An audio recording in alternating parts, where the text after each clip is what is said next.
Dans les années 1980, Isabelle Huppert a vécu une courte idylle avec le producteur Daniel Toscan du Plantier. Quelques années plus tard, l'homme a refait sa vie avec une jeune femme prénommée Sophie retrouvée sauvagement assassinée le 23 décembre 1996.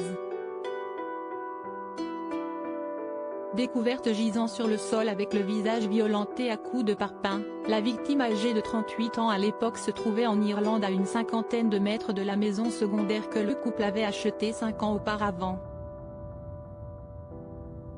Très vite, le journaliste Ian Bailey a été accusé du meurtre de la jeune femme. Seul leak, aucun indice matériel ne permet de l'incriminer. L'homme a été condamné en France mais l'Irlande considère toujours ce cas comme un col de case.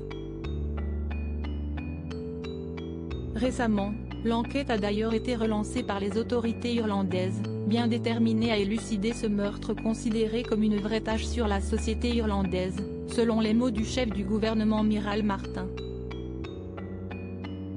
Le meurtrier en liberté ? Vraiment content de cette nouvelle comme l'a rapporté son avocat, Ian Bailey espère être innocenté à la suite de cette enquête. Il avait écrit plusieurs fois au chef de la police pour demander un nouvel examen du dossier, a ajouté Me Franck Butimet, qui précise que son client est encore aujourd'hui dans une grande détresse face aux accusations qui le visent. Il a toujours espéré que le vrai coupable soit traduit en justice. De nouvelles investigations d'autant plus importantes en Irlande que l'affaire est considérée comme un dossier jamais élucidé, qui suscite toujours autant d'interrogations et remue la presse irlandaise.